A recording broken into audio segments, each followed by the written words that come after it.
Kanalın ismi neydi? Sportalk. Sportal. Sportalk. Sportalk. Ha okey. Tamam. Tamam. Hadize adın nedir? Hadize. Hepinize merhaba arkadaşlar. Sportalk kanalına hoş geldiniz. Hoş bulduk. Ben Fatih. Ha, Berat söhbət edirdi şirin-şirin, bir də gördük ki, belə eləyir sən. Sporla ilgili ne? Ay sen de şeyde. Aa, tamam. Ben Jale. Ben Jolly.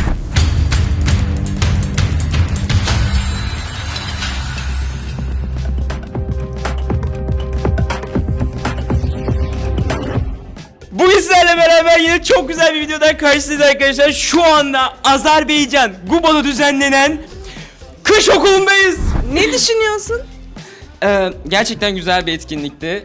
Bu etkinlikte emeği geçen tüm herkese çok teşekkür ederim. Çok güzel bilgiler öğrendim. Çok güzel arkadaşlıklar edindim. Her ülkeden arkadaşım oldu. Aşırı mutluyum, aşırı heyecanlıyım. Antalya'ya, Türkiye'ye çok güzel anılarla döneceğim. Bence en iyi arkadaşım bendim. Kesinlikle, kesinlikle. Ve arkadaşlar bu arada Jale'nin doğum günü 20 Haziran. Beynime kazındı artık. Evet. Eğer ki aynı gün beni tebrik etmezse ne yapacaksın oğlum? Bilmiyorum ya, gitti video falan çekti, tebrik etme, gidecek Türkiye'ye gelecek, ta Azerbaycan'dan ya evin basacak ya, bundan korkulur arkadaşlar. Sporla ilgili ne düşünüyorsun? Hangi sporla? Genel sporla. olarak. Çok güzel arkadaşlar, yapın, spor yapın. Spor yaparsanız çok zinde hissedersiniz. Yapılması gerekiyor, her türlü sporu yapın yani. Hiçbir şey yapamıyoruz, satranç oynayın ya. Satranç oynayın, futbol oynayın, basketbol oynayın, golf oynayın, oynayın bir şeyler ama yeter ki oynayın yani.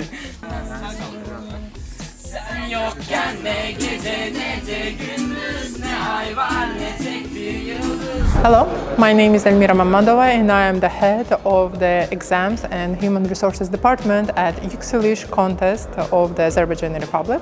I was kindly invited by the Azerbaijan Sport Academy to the International Winter School here in Guba, where more than 40 students are participating. We had a very interesting interactive session dedicated to the impact of AI technologies and modern world to the job market, labor market. We had some practical sessions and I hope that this session will add some value to these participants as future job candidates.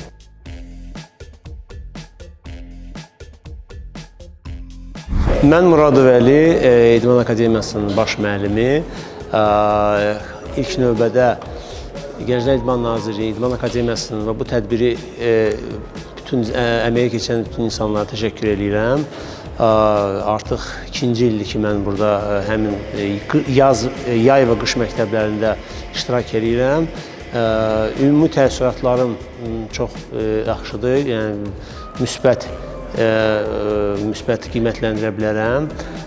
Bildiyiniz kimi mövzumuz idman texnologiyaları, yəni idman texnologiyası, yəni indi hansı yeni texnologiyalar haqqında danışırıq idmanda. Tələbələrimizin artıq texnologiyaya olan məlumatları çoxdur və xüsusən ki, mənim dərsimdə çox böyük aktivlik göstərdilər və idmanda olan yeni innovasiyalar, yeni texnologiyalar haqqında çox böyük və zəngin məlumatlar vardı. So I'm really happy to be here today, and actually it's an honor and a privilege to be able to address the students and the youth that came to attend the winter school. It's a fantastic occasion and I want to thank all the organizers from the Sports Academy for setting this up. I believe that it's been a very intense week, but today was very instructive for me. We had an engaging session with trivia questions that tested everybody's knowledge and made the testing of people's knowledge about cities and urban challenges around the world fun, also for people who participated, I believe. But also, I wanted to thank everybody for the participatory exercise that we undertook afterwards, where people from all countries from the Turkic states participated and and offered ideas on what challenges they face on a daily basis as they run through their own normal day-to-day routes and perception of the city, and then offered us solutions, possible solutions that engage not only city authorities but also people that they may address through other means, whether it's social media or in public conferences, in events like this. And I hope that we will be able to see everybody very soon at the World Urban Forum 13, which is happening in just a few weeks. I think we are over the 100 days countdown, and so I hope to see you all.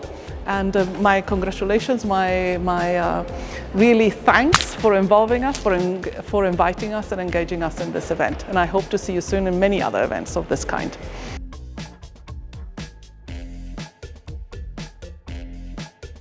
Azərbaycan Respublikasının Şəhərsalma və Arxitektura Komitəsinin Şəhərsalma və Ərazilərin İnkişafı şöbəsinin müdir müavini Şahnaz Bədəlova. Öncə mən təşəkkür etmək istəyirəm belə bir tədbirin keçirilməsi ilə bağlı Azərbaycan Respublikasının Gənclər və İdman Nazirliyinə, həmçinin Azərbaycan Respublikasının İdman Akademiyasına. Bugünkü tədbirdə Türk dövlətləri gələn gənclərin iştirakı ilə keçirilən belə bir tədbir, şəhərsalma mövzusuna həsr olunmuş bu gün belə bir imkan verdi bizim həmin iştirak edən gənclərə ki, onlar həm öz şəhərlərində, həm ümumiyyətlə dünyada şəhərlərdə baş verən problemlər, onların araşdırılması, onların özlərinin bu problemlərə yanaşması və bu problemlərin həllərində öz baxışlarının açılması, bu gənclər arasında biz də şəhərlərimiz üçün bir şey edə bilərik mesajını verir. Yəni şəhər problemlərinin həlli tək dövlət qurumlarının üzərində deyil, əslində bütün şəhər sakinlərinin birgə təşkilatçılığı, problemləri görməyi, onları səsləndirməyi, həll yollarını tapmağı ilə bağlıdır. Bizim gələcək ümumiyyətlə bütün problemlərimizin həllində gənclərə güvənimiz böyükdür. Belə bir tədbirlərin təşkilatı, gənclərin həvəsləndirilməsi, motivasiya edilməsi, onların hərəsinin öz işində də bu problemlərin həllinə yönəlmiş cavabları böyük təsir edir belə bir tədbirlər. Ona görə mən bu tədbirin düşünürəm ki, tək təsiri gənclərin savadlanması, müəyyən informasiya əldə etməsi deyil, eyni zamanda onların öz gücünün hiss etməsinə köklənir. Bugün biz çıxış elədik, daha çox süni intellektin istifadə olunması, şəhər planlarının hazırlanmasında, urbanizasiya prosesləri, urbanizasiyanın planlaşdırılması mövzusunda kiçik bir vaxt ayrımı olmuş olsa belə düşünürəm ki, bu öz töhfəsini verdi gənclərin yanaşmasına, onların şəhər salma həllərində onların öz gücünü hiss etməsinə müəyyən bir təsir etdi.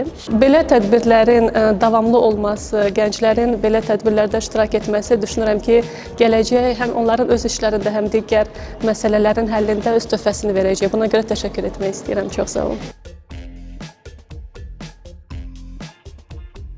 Mən Anar Hacıyev, Qarabağın Marketinq və Kommunikasiya şöbəsinin rəhbəriyəm. Dəvətə görə təşəkkür edirəm.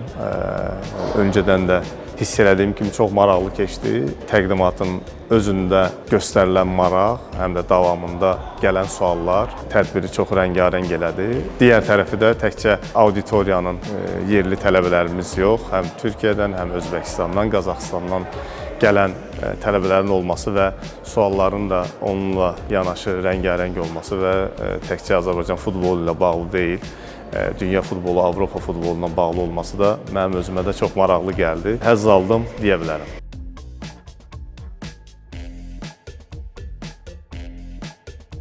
Artıq 4-cü belə kampımızdır ki, birlikdəyik. Bunun 3 dənəsi yay məktəbi, bir dənəsi qış məktəbi olubdu. Sizinlə komanda yoldaşı olmaq çox gözəldir. Və mən bugün Sportal komandası olaraq sizinlə bir yerdəyik. Təəssüratlarınızı bizimlə bölüşməyinizi istəyirəm. Təəssüratlarım çox yüksək səviyyədədir. Həqiqətən biz hər dəfə bu yay-qış məktəblərini keçirərkən çox böyük həvəslə proqramı hazırlayırıq. Çalışırıq ki, yəni bu beynəlxalq yay və qış məktəbi olduğundan həm burada nəzəri, praktiki biliklər qazansın bütün iştirakçılar. İdman Akademiyası olaraq uşaqları idman fəaliyyətlərinə cəlb eləyək, sağlam həyatı təbliğ eləyək. Həmçinin onlar bir şou proqramlarda, musiqi axşamlarında və digər team building fəaliyyətlərində daha da bir-birlərindən qaynayıb qarışırlar və bu da Türk dünyası gəncləri arasında əməkdaşlığı, belə deyək, şəbəkələşməni daha da artırır. Bu da nədir? Bu da bizim dövlət siyasətimizə bir köməkdir. Təhsil və gənclərin bir-birlərindən daha da inteqrasiyası baxımından düşünürəm ki, yəni biz məqsədimizə çatmış ola bilirik, az da olsa. Hər dəfə biz düşərgəni eləyəndə bizə idmanla əlaqəli olmayan insanlar müraciət eləyirlər, tələbələr və buradan idmanla bağlı yüksək təəssüratlarla ayrılırlar. Və bizim onlara başqa verdiyimiz töhfə nədir? Əlbəttə, həm yerli, həm xarici tələbələr idman profilindən kənar olan, digər ixtisaslara sahib olan, həm belə deyək, tələbələr, digər əməkdaşlar xarici yerli universitetlərdən müraciət etmək istəyirlər. Mən düşünürəm ki, kimlər ki biz artıq qəbul edirik, bu akademiyamızın, idman akademiyasının həm ölkədə, həm də ölkə xaricində bir idman profilli ali təhsil müəssisəsi kimi onun təbliğatı baxımından çox önəmlidir. Təəssüratları necədir? Şəxsən qış məktəbinə gəlmənin çox produktiv bir aktivitə olduğunu fikirləşirəm. Yəni İdman Akademiyasında oxuyan və hər hansı bir akademiyada oxuyan hər daim belə tədbirlərdə məncə iştirak etməlidir. Ona görə də yəni bu sizin həm belə komanda qabiliyyətlərinizi qaldırır və üstəlik olaraq getdiyiniz belə məktəbin, yəni tədbirin nədən asılı olduğuna baxmayaraq öz şəxsi qabiliyyətlərinizi və hətta komandada işləmə qabiliyyətinizi inkişaf elətdirirsiniz. Ona görə mən hamıya tövsiyəm odur ki, xüsusilə cavan gənclərə bütün fürsətlərdən yararlanın. İdmanla məşğul olmayan gənclərə və aktiv olmayan gənclərimizə nə demək istəyirsən? Yəni demək istədiyim odur ki, idman əslində o qədər də vaxt alan bir şey deyil. Yəni adicə bir gün içərisində 20 dəqiqənizi belə idmana vaxt sərf eləsəniz, bu sizin üçün kifayətdir. Durdana, Azərbaycana ilk dəfə gəliyordun. Nasıl təəssüratların? Azərbaycanga avvalambor birinchi marta kelishim va bu men uchun juda ham go'zal tajriba bo'ldi. Ya'ni Azərbaycan meni o'zining go'zalligi bilan, tabiati bilan mahv etdi. Sporla ilgili hiç bilgin yoktu. Ne düşünüyorsun? Biroz sportdan mening soham yiroq edi, ammo bu yerga kelib sport haqida, sun'iy intellekt va boshqa shu kabi darslar haqida albatta ko'p narsalar o'rgandim. Yeni arkadaşlar buldun mu? Albatta, Turkiyadan, Ozarbayjondan va hatto Qozog'iston, Qirg'iziston hammasidan do'stlar orttirdim va bu men uchun juda ham katta networking bo'ldi. Sporla uğraşan biri olarak gençlerimize ne söylemek istersin? Burada çok güzel bir program geçirdik. Türk dünyasıyla beraber. Çok uluslararası bir ortamda oldu. Yeni arkadaşlar edindi, gençler yeni şeyler öğrendiler. Bu tarz işbirliklerinin devam etmesi lazım. İnşallah buradan aldıkları vizyonla ileride hem kendi ülkelerinde yeni planlamalar yapabilirler hem de bu kolaborasyonu işbirliklerini devam ettirebilirler. Azerbaycan'ı sevdin mi? Azerbaycan'ı sevdim tabii. Azerbaycan her zaman bizim için çok özel. Zaten 3. gelişim. Kuba'ya da 2. gelişim. Her zaman seviyorum. Bu da güzel bir geliş sebebi oldu aslında. Daha önce 2 kez turist gibi gelmiştim. Umarım ileride de gelmeye devam edeceğiz Azerbaycan'a. Yine bekleriz. Tabii her zaman. Biz de sizi bekleriz. Fəxriyə, qış məktəbi ilə bağlı təəssüratlarını bizimlə bölüşərdin? Bu mənim artıq bu qış məktəbinə, ASA məktəbinə ikinci dəfə iştirakımdır və düşünürəm ki, çox maraqlı idi. Həm yeni ünsiyyətlər qurduq, həm dillərimizi inkişaf etdirdik, həm də bir-birimizdən türk dövlətləri arasında olan dildəki əlaqəni bölüşdük. Məncə çox qəşəng idi. Yeni dostlarınla münasibəti necədir? Əladır.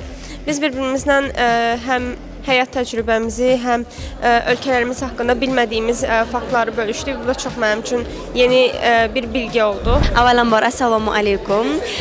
Azərbaycan haqqında təəssüratlarım juda ham buyuk, ya'ni kim uni insonlari juda ham o'ylaganimdan ham ko'proq yordam beradigan, juda ham mehmondo'st xalq ekan.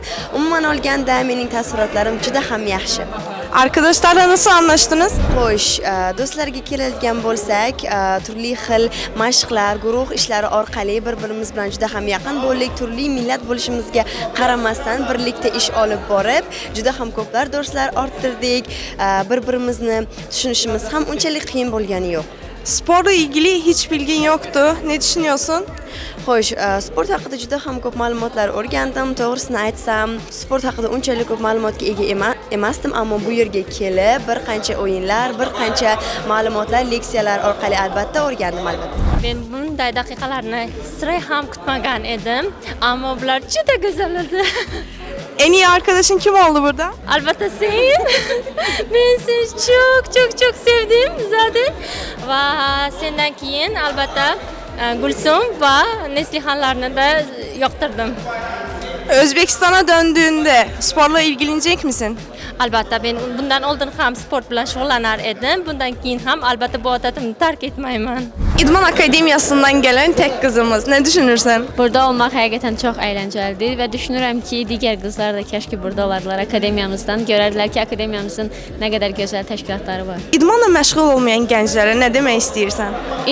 Mən özüm də idmanla çox tez-tez məşğul olmuram, amma burada məşğul olduqca görürəm ki, insan həyat enerjisi həqiqətən tamamilə dəyişir, pik səviyyəyə çatır. Bu düşərgə sənin həyatına nə qatdı? Bir çox dost qatdı, amma bundan əlavə də özümün təkcə yaşaya biləcəyim, ayağım üstə dura biləcəyimi göstərdi. Allah, uğurlar.